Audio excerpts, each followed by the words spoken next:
നമസ്കാരം, ഞാൻ നിയുക്ത പ്രവീൺ. തന്ത്രങ്ങൾ പയറ്റി അൻവർ ഇതെങ്ങോട്ട്? ആദ്യം LDF, പിന്നെ അവിടെ നിന്ന് രാജി, പിന്നെ തൃണമൂല്. ആ പാർട്ടിയിൽ ഇരിക്കുമ്പോൾ തന്നെ കോൺഗ്രസിൽ കയറിക്കൂടാനുള്ള പാച്ചിൽ, ഇവിടെ പിന്നെ ഒരു വിലപേശൽ നാടകം, മുസ്ലിം ലീഗിനെ സോപ്പിടുന്നു, അങ്ങനെ എന്തെല്ലാം. ഇപ്പോൾ ഇതാ നിലമ്പൂരിൽ വരാനിരിക്കുന്ന ഉപതെരഞ്ഞെടുപ്പിൽ സമ്മർദ്ദ തന്ത്രവുമായാണ് PV അൻവർ രംഗത്ത് വന്നിരിക്കുന്നത്. UDF-നോട് വിലപേശാനായി നിലമ്പൂരിൽ മത്സരിക്കുമെന്ന പ്രതീതി സൃഷ്ടിക്കുകയാണ് മുൻ MLA.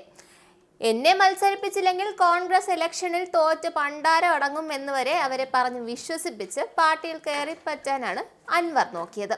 എന്നാൽ അതിനായി തൻ്റെ ബദ്ധശത്രുക്കളായ മുസ്ലിം ലീഗിനെ കൂട്ടുപിടിക്കാനും അൻവറിന് ഒരു മടിയുമില്ല. UDF-ന്റെ ഭാഗമാക്കിയില്ലെങ്കിൽ PV അൻവറിനെ മത്സരിപ്പിക്കാൻ തൃണമൂൽ ദേശീയ തലത്തിൽ ആലോചന നടത്തുന്നു എന്ന വാർത്തകളാണ് ഇപ്പോൾ പുറത്തു വന്നിരിക്കുന്നത്. അഭിഷേക് ബാനർജിയുമായി അൻവർ ഈ ആഴ്ച തന്നെ കൊൽക്കത്തയിൽ കൂടിക്കാഴ്ച നടത്തുമെന്നും പറയപ്പെടുന്നു. സത്യമാണോ അതോ ഇനി ഇതും അൻവറിന്റെ തന്ത്രമാണോ എന്ന് കണ്ടു തന്നെ അറിയണം. തൃണമൂൽ കോൺഗ്രസിനെ UDF മുന്നണിയുടെ ഭാഗമാക്കാൻ വിശദമായ ചർച്ച വേണമെന്ന് UDF നിലപാട് പുറത്തു വന്നതിനെ തുടർന്നാണ് ഈ തന്ത്രം. UDF പ്രവേശനത്തിന് ഉപാധികൾ വയ്ക്കാൻ കോൺഗ്രസ് നേതൃത്വം തീരുമാനിച്ചിരുന്നു. നാളെ UDF യോഗം ചേരാനിരിക്കെയാണ് അൻവറിന്റെ ഈ നീക്കം.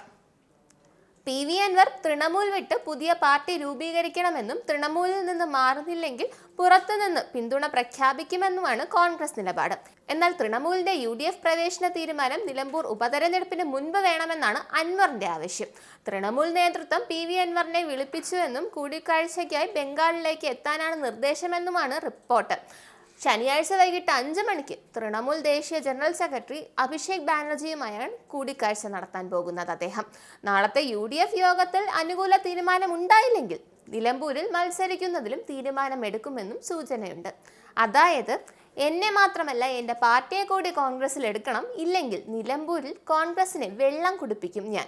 ഇതാണ് അൻവറിന്റെ ലൈൻ. അപ്പോൾ ഇനി എന്തായിരിക്കും കോൺഗ്രസ് തീരുമാനമെന്ന് കണ്ടു തന്നെ അറിയാം. കഴിച്ചിട്ട് ഇറക്കാനും വയ്യ, മധുരച്ചിട്ട് തുപ്പാനും വയ്യ. ആ അവസ്ഥയിലാണ് കോൺഗ്രസ് ഇപ്പോൾ. മൊത്തത്തിൽ പറഞ്ഞാൽ പെട്ടിരിക്കുകയാണ് കോൺഗ്രസ്. നന്ദി, നമസ്കാരം. നിങ്ങൾക്കും ആനന്ദ മീഡിയയുടെ പ്രേക്ഷകരിൽ ഒരാളാകണ്ടേ? യൂറോപ്പിലും US-ലും ആഫ്രിക്കയിലും അടക്കം പ്രവാസികൾ ഉള്ളയിടങ്ങളിലൊക്കെ ജനപ്രിയ ചാനലുമായി ആനന്ദ് മീഡിയ ഒപ്പമുണ്ട്. ഏഷ്യാനെറ്റ് ഫ്ലവേഴ്സ് അടക്കം നിങ്ങളുടെ വിരൽത്തുമ്പിലെത്തും. ആദ്യം റോക്കു ബോക്സ് സ്വന്തമാക്കുക. അതിൽ നിന്നും ആനന്ദ് മീഡിയ ആപ്ലിക്കേഷൻ ഡൗൺലോഡ് ചെയ്യുക, ഇൻസ്റ്റാൾ ചെയ്യുക. എന്നിട്ട് 02085866511 എന്ന നമ്പറിൽ ഞങ്ങളുടെ കസ്റ്റമർ കെയറിൽ ബന്ധപ്പെടുക.